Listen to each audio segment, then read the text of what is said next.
dalam hal ini yaitu oligopoli.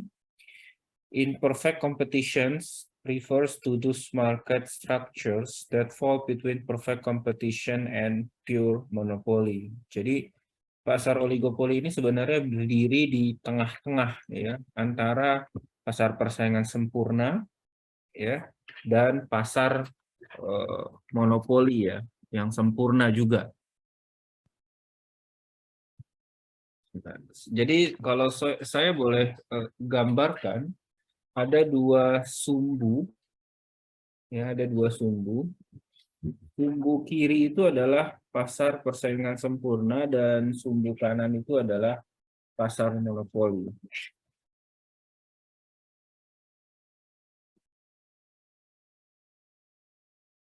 Nah, maksudnya sumbu itu adalah dia mengibaratkan kepada kita bahwa ada sebagian ciri-ciri monopoli yang masuk di oligopoli dan ada ciri-ciri pasar persaingan sempurna yang masuk di pasar oligopoli.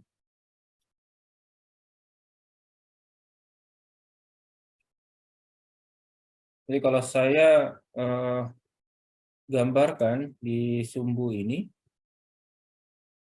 sumbu kiri ini kita sebut dengan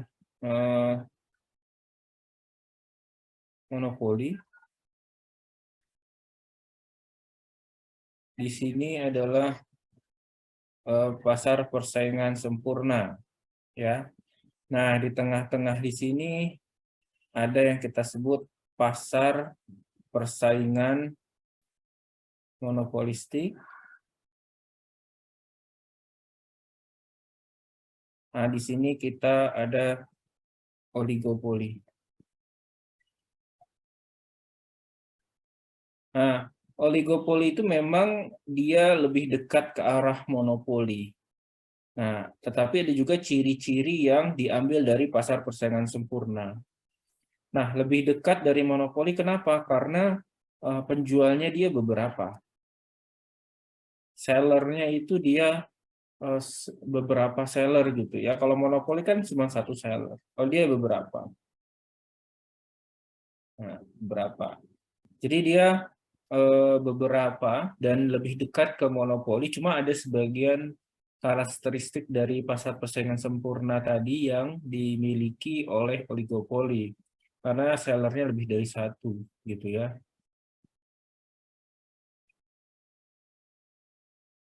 Nah, ini yang kita sebut dengan pure monopoly. Ini yang kita sebut dengan perfect competition. Oke. Kemudian, imperfect competitions includes industries in which firms have competitors but do not face so much competition that they are price takers. Jadi, pasar persaingan tidak sempurna itu termasuk di dalam industri di mana ya, include industri di mana firms have competitors. Jadi perusahaan itu memiliki kompetitor. Ya. But do not face so much competition. Tetapi karena pesaingnya hanya beberapa, tendensi dari kompetisinya itu tidak keras, ya, sekeras pasar persaingan sempurna. Kalau pasar persaingan sempurna kita tahu bahwa penjualnya banyak, maka kompetisinya akan sengit. Tapi kalau oligopoli memang ada kompetisi di dalamnya karena ada pesaing. Kalau monopoli kan tanpa kompetisi ya, karena dia benar-benar yang menguasai pasar, yaitu dia price makers dalam hal ini. Tapi kalau misalkan dia pasar persaingan sempurna karena penjualnya banyak, maka kompetisinya akan semakin sengit. Gitu. Jadi dia ada kompetisi, tapi kompetisinya nggak sesengit pasar persaingan sempurna.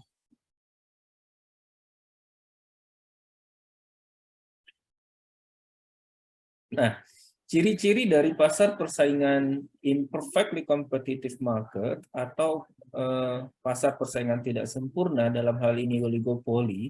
Nah, coba kita lihat ya. Oligopoli itu dia only a few seller. Jadi karakteristiknya dia hanya beberapa penjual. Nah, si beberapa penjual ini masing-masing, each offering a similar or identical product to the others. Ya, jadi dia menawarkan barang yang mirip dan identik ya. Nah, di sini kita bisa membedakan, harus bisa membedakan apa sih similar, apa itu identik. Ya. Similar itu belum tentu identik. Ya. Jadi dia menawarkan barang yang sejenis dan identik terhadap pelanggannya gitu ya. Kalau monopolistic competition atau pasar persaingan sempurna, dia sellernya itu many, banyak ya. Tapi kalau oligopoli, only a few seller, jadi beberapa. Jadi banyak beberapa. Kalau beberapa itu ya masih dalam kategori 2, 4, 5, 6, di bawah 10 itu masih kita kategorikan beberapa. Tapi kalau sudah many firms, dia pasti lebih dari 10 ya. Itu dia many firms. Selling that are similar, sejenis, but not identical. Similar, beda ya. Kalau oligopoli itu dia similar, milih. Karena bahasanya or di sini. Similar or identical. Kalau monopolistic competition, similar, but not identical. Nanti akan saya jelaskan apa sih, what is the difference between similar and identical. Ya.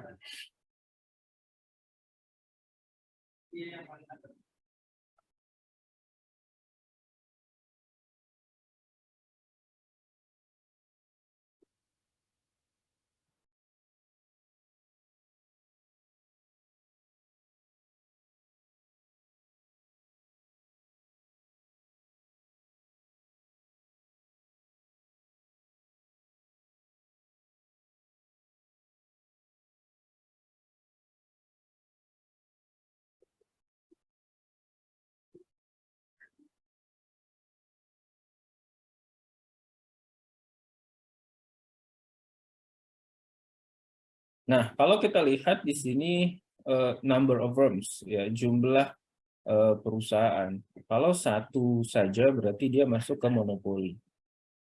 Ya, kalau dia satu saja, ini saya membedakan pasar persaingan sempurna dan pasar persaingan tidak sempurna ya. Tapi kalau pertanyaannya few firms, pasti dia masuknya oligopoli strukturnya. Nah, kalau many firms, ya many firms, itu kita bagi dua, apakah dia pasar persaingan sempurna atau pasar monopolistik. Ya. Nah, di sini kalau many firms kita breakdown lagi terhadap type of produknya.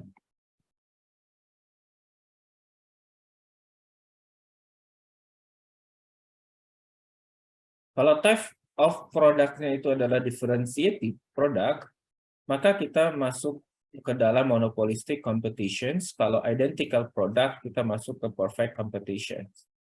Jadi di sini identik itu kita maknai adalah betul-betul barangnya itu secara kualitas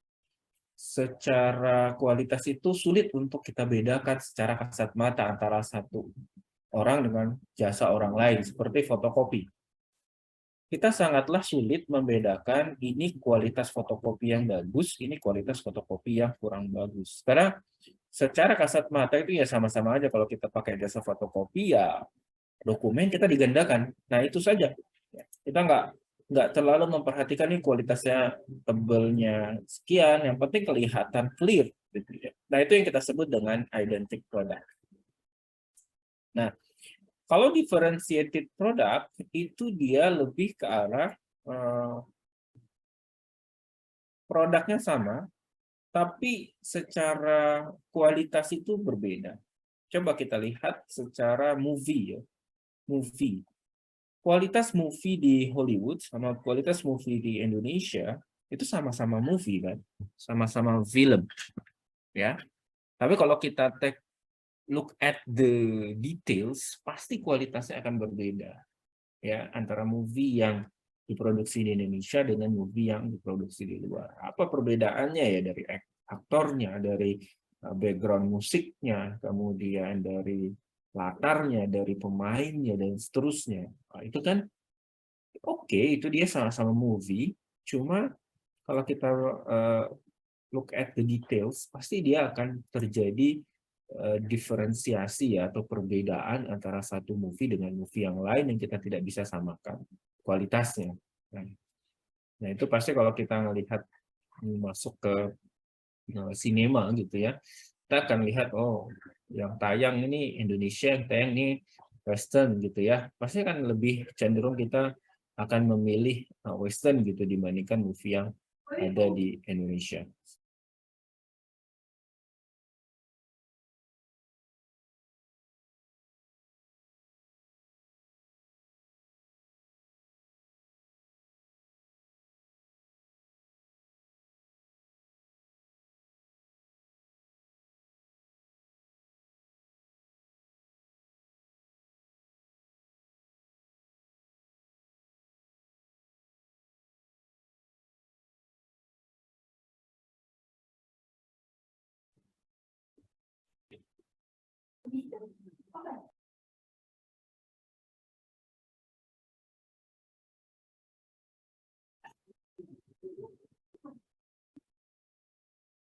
Oke, sampai sini mungkin ada yang ingin ditanyakan.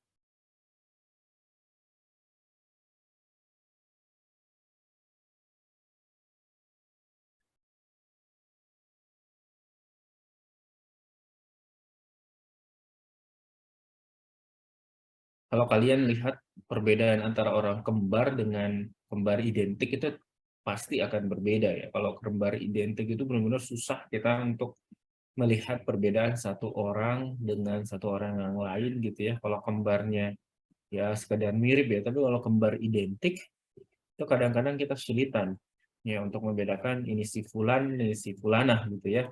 Jadi itu agak berbeda kita di dalam menerjemahkan. Kalau identik itu sama tapi lebih detail lagi. Kalau sama itu masih kelihatan perbedaannya. Similar itu kan mirip ya, cuma mirip ya. Similar itu berarti dia ada satu garis yang membuat dia sama, tapi nggak semuanya. Ya. Kalau identik, dia pasti mirip tapi bisa sulit untuk kita membedakan. Benar-benar sulit kita untuk membedakan. Itu identik. Oke, kita bahas ya. Kemudian because of a view sellers, nah, jadi karena konsekuensi dari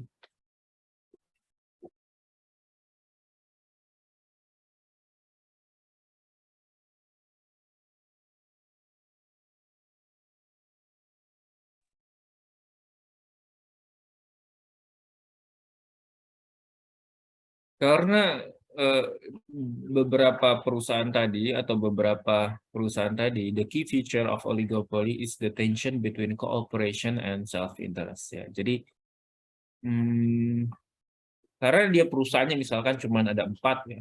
Kalau praktek oligopoli di Indonesia itu saya sudah pernah sampaikan ya. Contohnya itu adalah Airline sama TV ya. Airline itu kan pemainnya cuma beberapa ya. Line Group, kemudian Garuda Group. Ah. Oh ya, ya. Siap.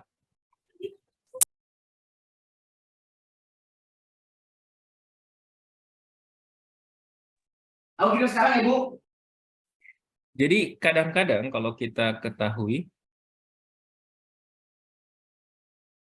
kadang-kadang kalau kita melihat pemainnya cuma beberapa, tendensinya cuma ada 2 dia. Kalau nggak dia bersaing, kalau nggak dia bekerja sama. Ya. Jadi pemainnya beberapa. Kalau nggak dia bersaing, kalau nggak dia kerja sama. Tujuan kerjasamanya itu kadang-kadang adalah untuk menggeruk keuntungan yang tinggi gitu ya. Contohnya misalkan kalau ada sebuah perusahaan minyak, perusahaan-perusahaan oligopoli itu kecenderungannya dia investasinya cukup besar ya. Perusahaan minyak, perusahaan pertelevisian, perusahaan penerbangan, dia investasi aset itu cukup besar. Nah, makanya kalau airline di kita itu pasti dia kompetitif ya, bersaing. Maka di sini sebutannya adalah self interest. Self interest itu dia bersaing. Jadi urusan masing-masing gitu ya. Jadi ada perusahaan A, perusahaan B, perusahaan C, perusahaan D.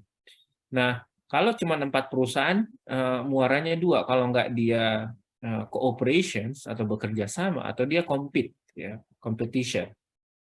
Jadi A ini sendiri, B sendiri, C sendiri, dan D sendiri. Jadi dia apakah dia mau cooperations, ya, bekerja sama, atau dia mau self interest, atau dia mau bersaing. Nah, tujuan dia bekerja sama apa sih sebenarnya? Ya, kalau kalau dia seolah-olah bekerja sama, maka kan kalau ini dia seolah-olah bekerja sama, maka ibaratnya dia bertindak sebagai perusahaan apa? Monopoli. Karena dia ciptakan satu harga. Pokoknya tiket semuanya, misalkan airline kita bekerja sama semuanya. Ya. Tiket itu di harga penerbangan Jakarta-Bali misalkan 1 juta gitu ya. Nggak boleh ada satu perusahaan pun yang menjual tiket dari Jakarta-Bali kurang dari 1 juta. Nah, ini namanya praktik cooperation. Jadi semuanya 1 juta misalkan. A jual 1 juta, B jual 1 juta, C jual 1 juta, D jual 1 juta. Maka tidak ada lagi perbedaan, maka dia perusahaan yang bekerja sama dalam oligopoli ini akan bertindak sebagai monopoli. Ya, konsumen nggak bisa ngapa-ngapain karena nggak ada perusahaan pilihan lain yang E. Ya.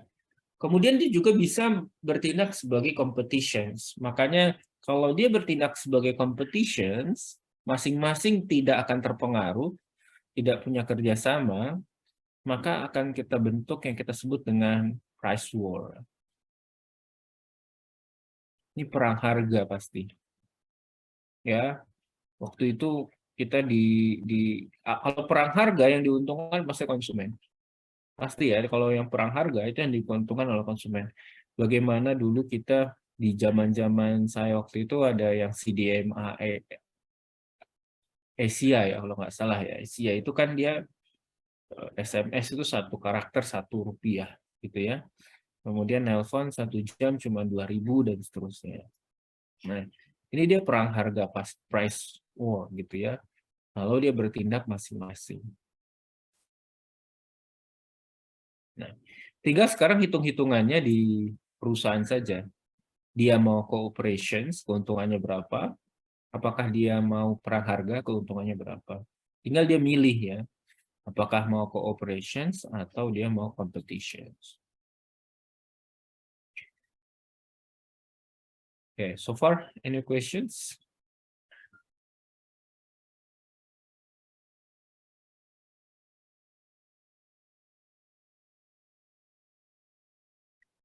Oke, kita balik lagi ke karakteristik dari oligopoli. Pasar oligopoli itu adalah dia few seller, ya, beberapa penjual yang menawarkan barang yang identik maupun mirip gitu ya. Kemudian interdependence, ya. Interdependence itu adalah dia sangat tidak bergantung pada orang lain. Ya. Kalau dia memilih competition, ya, jadi dia tidak bergantung, interdependent, ya, tidak bergantung pada perusahaan yang lain. Dia punya caranya sendiri, masing-masing punya strategi sendiri. Nah, itu yang kita sebut dengan interdependent.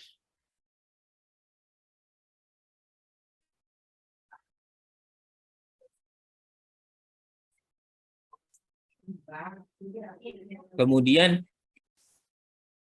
best of cooperating and acting like monopolies by producing a small quantity of output and charging a price above marginal cost. Jadi best of cooperating. Jadi kalau dia memilih untuk bekerja sama, dia akan menjadi caranya yaitu bekerja sama untuk mengeruk keuntungan. Tapi kalau dia bekerja sama bekerja sama, dia akan bertindak sebagai acting like a monopoly. Ya, jadi dia akan bertindak sebagai monopolis. Jadi walaupun 4 perusahaan itu dianggap satu perusahaan karena dia bekerja sama. Oh, mana tuannya? Mau mana tuannya? Dia gantian aku dan soalnya. Gantian lah. Ini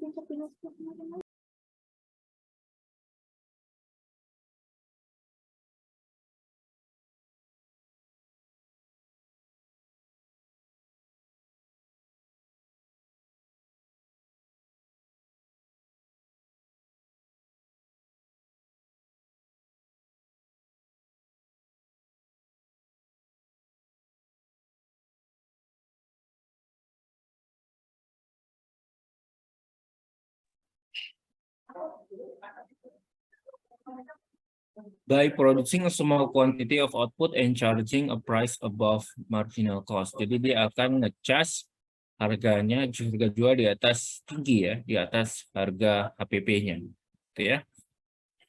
Nah, oligopoli yang sederhana itu hanya dua pemain ya, yang disebut dengan oligopoli yang sederhana. Dia terdiri dari dua pemain saja. Kalau satu pemain dia pasti monopoli ya. Karena beberapa dia oligopoli. Tapi oligopoli yang sederhana kita bisa menyebutnya itu adalah duopoli. Duopoli berarti pemainnya cuma ada dua. Ya, duopoli.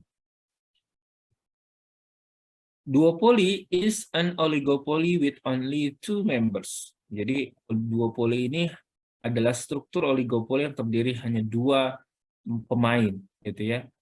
It is the simplest type of oligopoly. Ini adalah struktur yang paling sederhana ya, di oligopoli. Nah, ini kalau kita lihat tabel yang pernah kita bahas juga, ini hanya kita melihat bagaimana kita mencari revenue ya. Revenue itu adalah harga dikalikan kuantitas. Harga dikalikan dengan kuantitas. 20 kali 00, 110 kali 10.100, 100 kali 22.000, 90 kali 30 dari 2.700, 80 kali 40, 3.200. The price of water in perfectly competitive market would be driven to where the marginal cost is zero. Ya, jadi P akan sama dengan MC, Q sama dengan 120 galon. Nah, ini enggak kita bahas lah.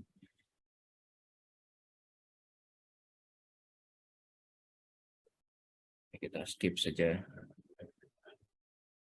Nah, ini yang sering kita temukan di persoalan-persoalan waktu SMA ya. Itu ada sebutan atau istilah kolusi dan kartel ya. Collusions and cartel.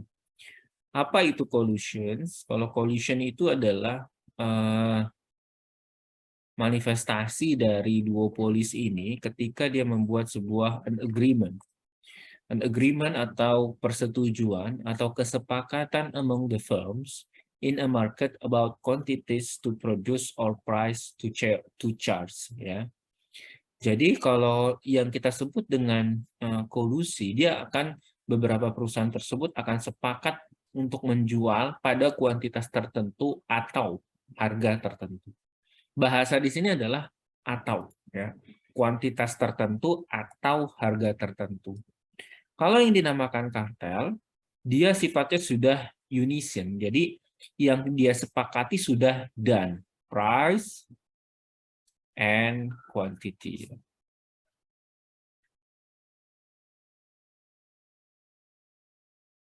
Jadi kalau misalkan kolusi kesepakatannya milih apakah kesepakatan dalam price atau dalam quantity. Jadi dia bahasanya or. Kalau misalkan yang kartel, dia kesepakatannya dua hal, mau price and quantity. Jadi dua hal, ini kesepakatan.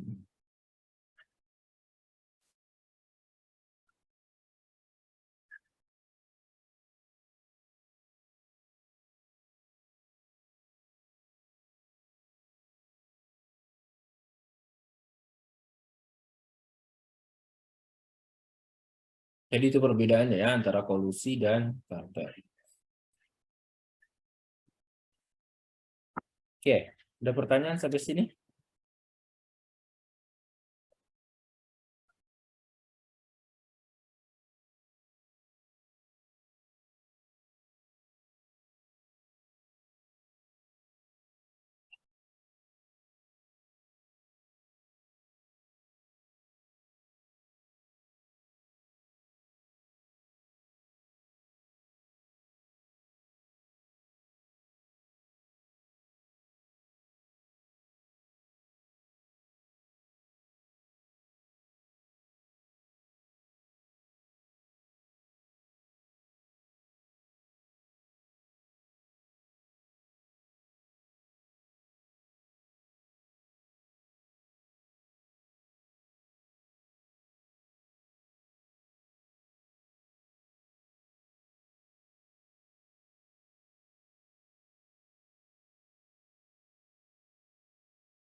Kemudian although oligopolies would like to form cartel and earn monopoly profits, ya. Nah, kalau kartel tadi dia sepakat di harga dan kuantitas,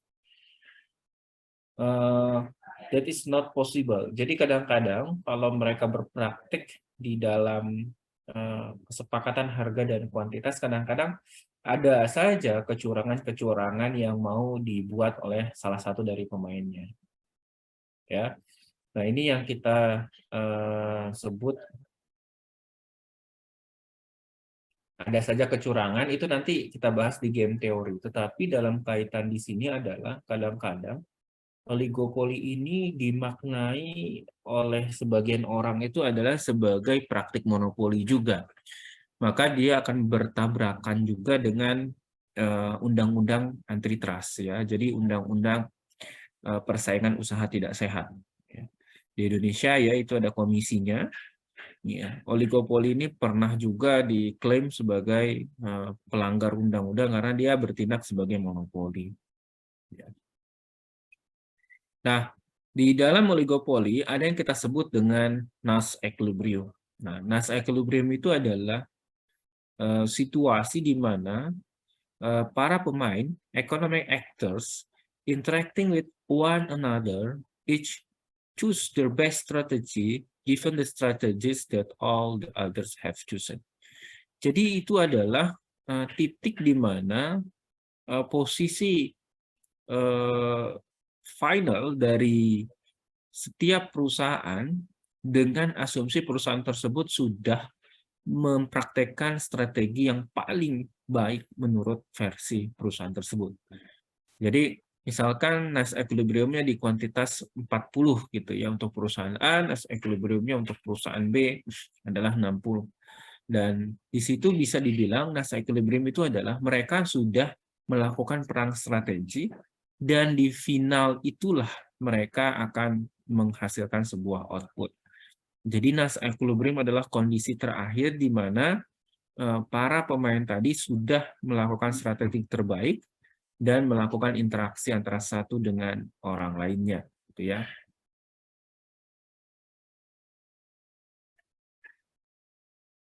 Jelas ya?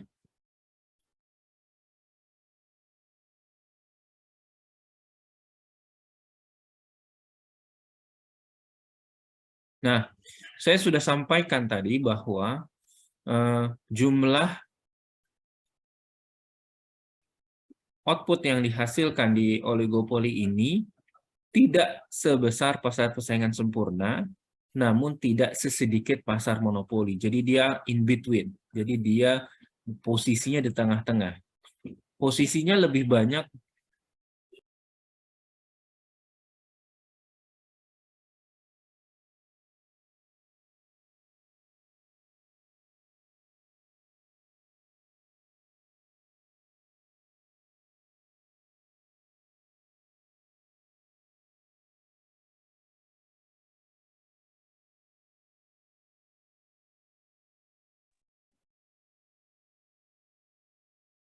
Jadi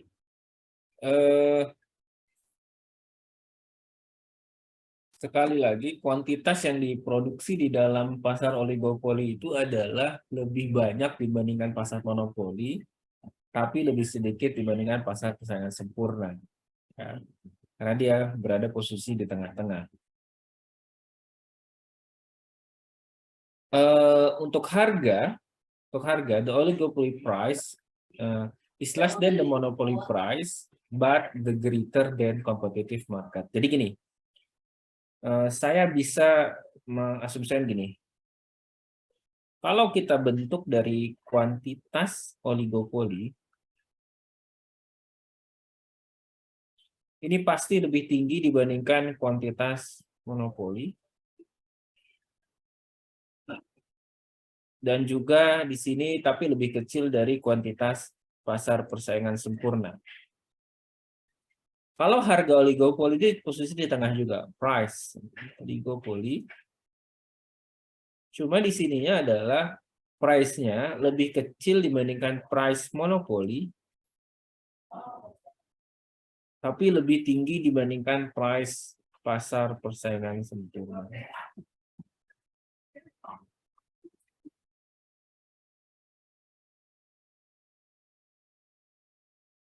Jadi dari segi kuantitas dia lebih tinggi dibandingkan monopoli, tapi dari segi harga dia di bawah pasar monopoli. Is it clear?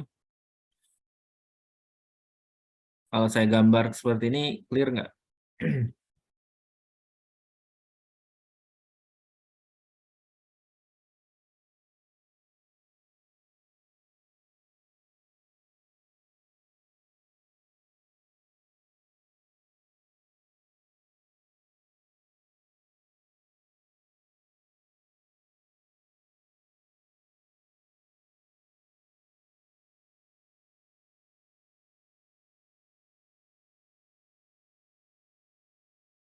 Ini tolong di screenshot nanti ya.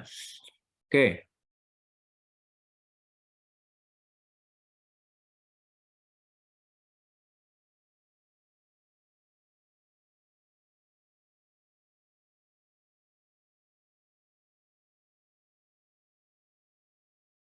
Saya ingin membahas yang lainnya nih ya. Nah, ini yang paling paling menarik ya di dalam penjelasan oligopoli. Eh, menurut saya ini mungkin kalian ada yang baru dengar dan juga ada yang sudah dengar. Ada yang kita sebut dengan game teori.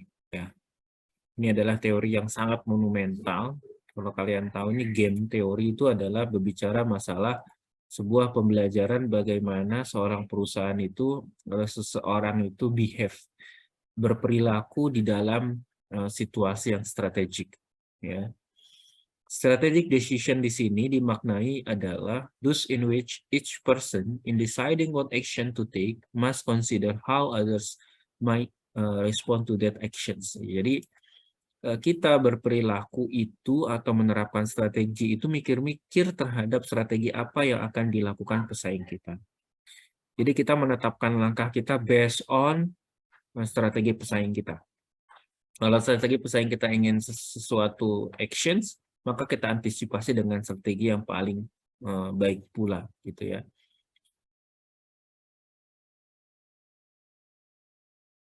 Because the number of firms in oligopolistic market is small, jadi kalau misalkan di jumlah pemainnya adalah sedikit, each firm must act strategically.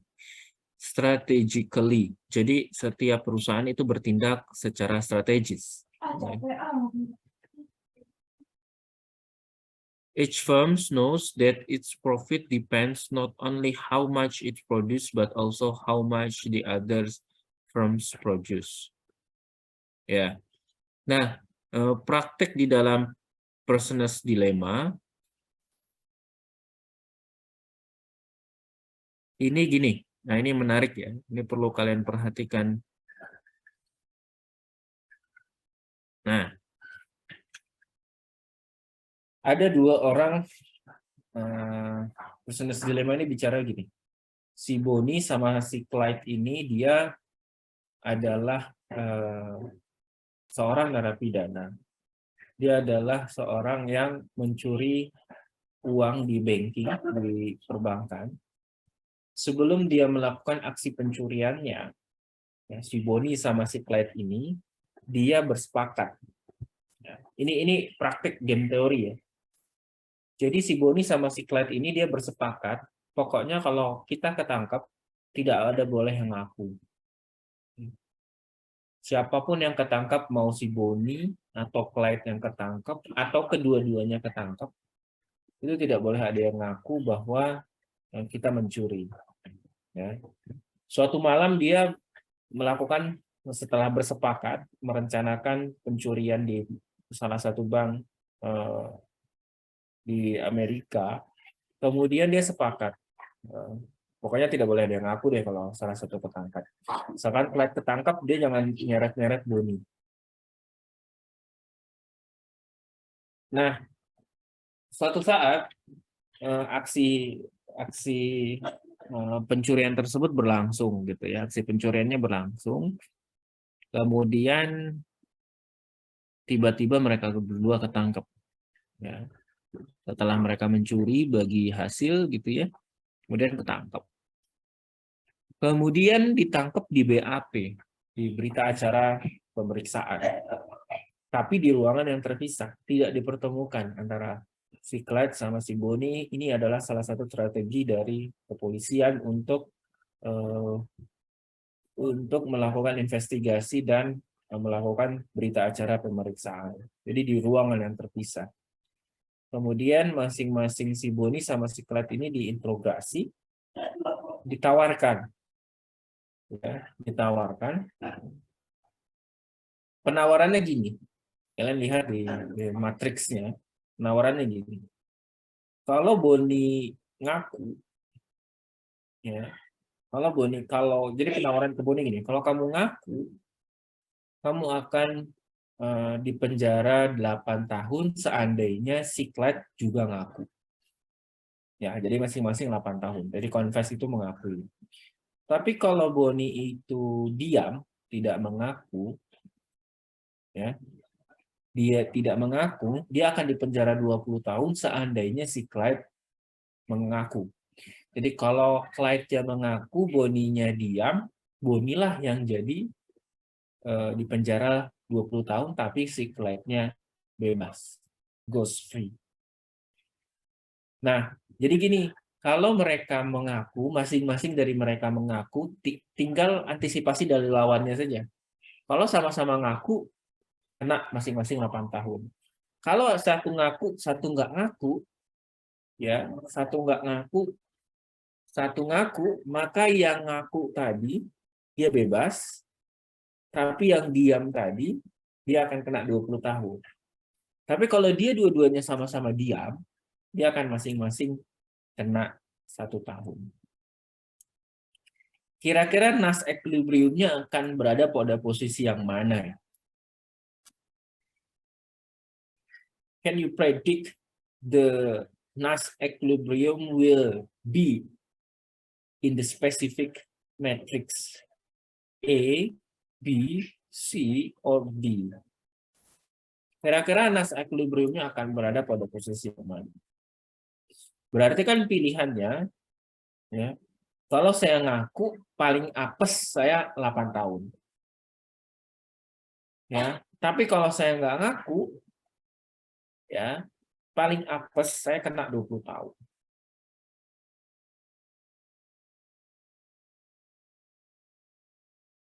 Lanang, kira-kira matriksnya mereka akan sepakat di mana yang menurut kamu, Lanang?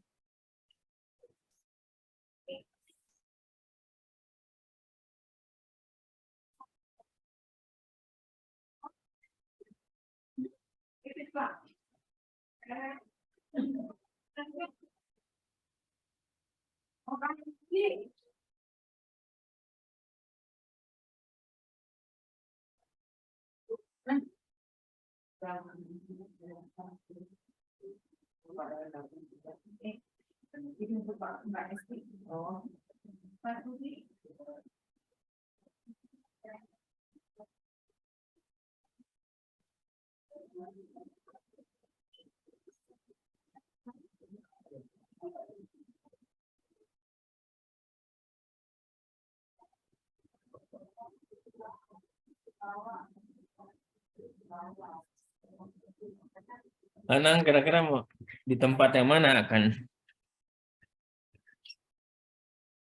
Yang itu Pak, remain silent. Remain silent? Yakin? Remain silent yang mana? Apakah kamu bisa memastikan lawan kamu, misalnya kamu yang tangkap Lanang sama siapa sih? Ilhan, ya. Kamu ditempatkan di posisi berbeda ruangannya. Kamu misalkan remain silent, ya, remain silent. Remain silent berarti pilihannya paling apesnya kalau sama-sama si Ilhannya remain silent juga nggak ngaku, ini nggak ada komunikasi ya karena ruangannya terpisah. Kalau si Ilhan itu juga remain silent, maka kalian cuma dikenain 1 tahun, ya. Tapi kalau kamu remain silent, tapi si Ilhannya ngaku, si Ilhannya yang bebas, kamu kena 20 tahun. Lebih apes kamu. Ya. Pertanyaan saya, apakah kamu yakin kamu akan remain silent?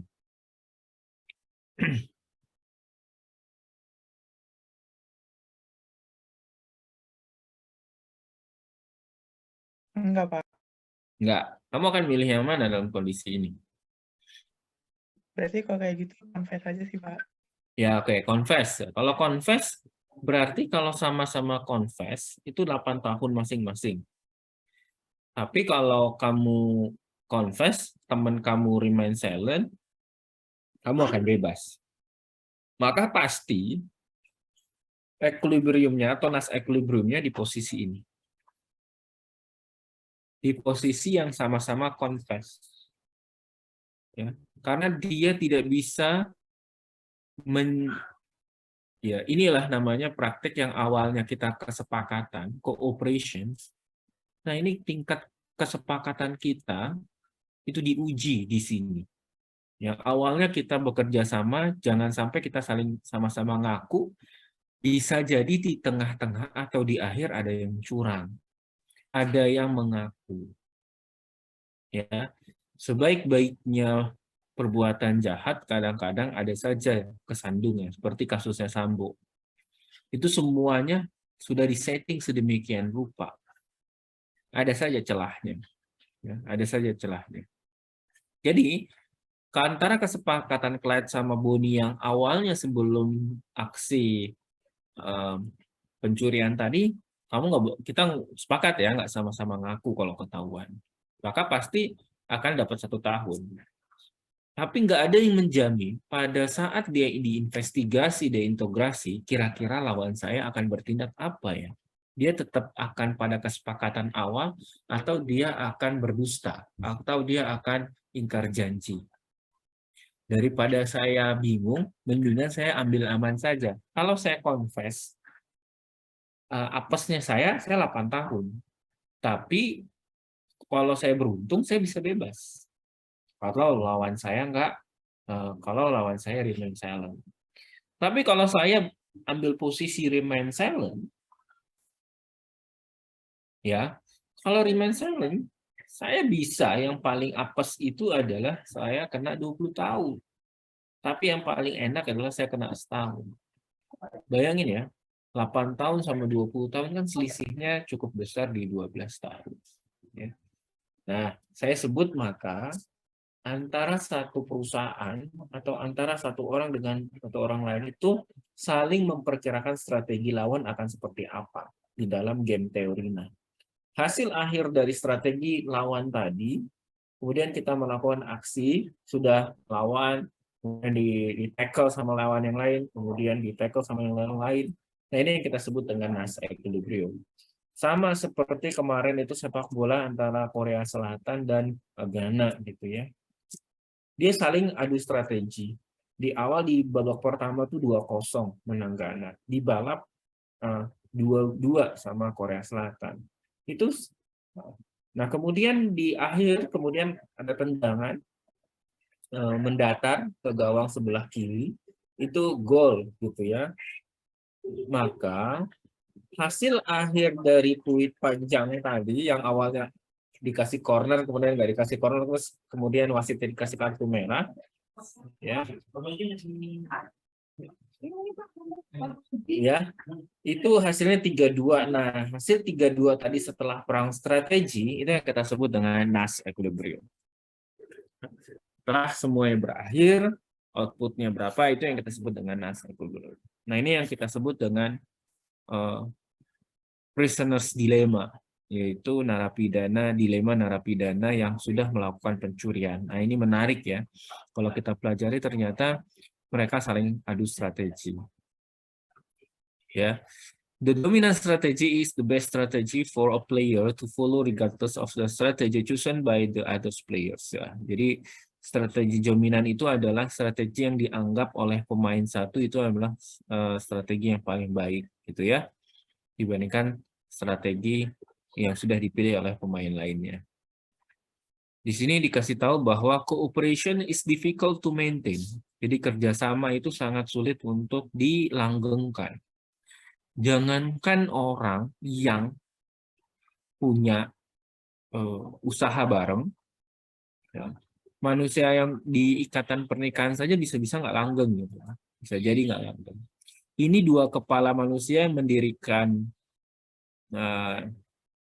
perusahaan yang sama-sama di awal visi misinya sama, itu bisa di tengah jalan itu bisa berantem. Ya, bisa berantem. Jangankan dengan orang yang beda rahim ya dengan ibu kita, sama saudara sendiri kadang-kadang kita juga bisa berantem ya. Kalau urusannya sudah duit ya. Kalau yang dikedepankan adalah ego sentris ya. Masing-masing ego dari manusianya berbeda. Jangankan kita berpikir kita bekerja sama dengan orang lain, orang yang satu rahim dengan kita, dengan ibu kita, saudara kandungnya bisa berantem. Ini kejadian terhadap bisnis atau usaha yang kita lihat seperti rumah sakit yang pernah saya gambarkan itu di Hermina. Hermina itu sebenarnya kepemilikannya sudah berbeda-beda. Hermina di Bekasi, Hermina di Depok, itu sudah berbeda-beda kepemilikannya. Ya, sudah berbeda-beda kepemilikannya. Yang ada yang satu untuk saudara A, yang satu untuk saudara B. Nah, itu udah berbeda-beda ya kepemilikannya.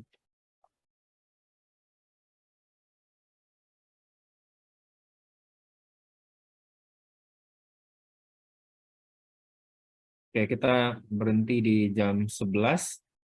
Masih ada sekitar 3 menit. Nah, ini kalau kalian tahu ya kasus dulu Irak sama Iran gitu ya. Irak sama Iran, kalau dia sama-sama berada di posisi high productions, Irak dan Iran dapat 40 triliun dolar. Ya. Kalau misalkan yang satu low productions, Iran adalah yang low dapat 30, yang high dapat 60. Dan misalkan masing-masing low production dapat 50 triliun dolar. Ya, pasti akan semuanya kalau high ya itu akan dapat di sini ya. High production itu akan NAS equilibriumnya akan kalau high kita paling tinggi dapat 60, paling rendah dapat 40. Kalau low paling apesnya dapat 30, paling tingginya dapat 50. Maka kita akan NAS equilibriumnya di masing-masing high productions ya, di 40 triliun dolar sama 40 triliun dolar.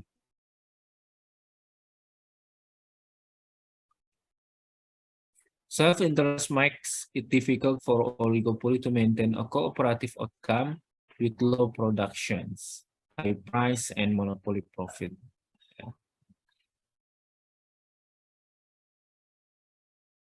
Ini sama ya. Ini ada perusahaan yang advertise and don't advertise. Nah, ini sama ya, personal dilemma juga. Kita berhenti di sini dulu. Silahkan ada yang mau ditanyakan.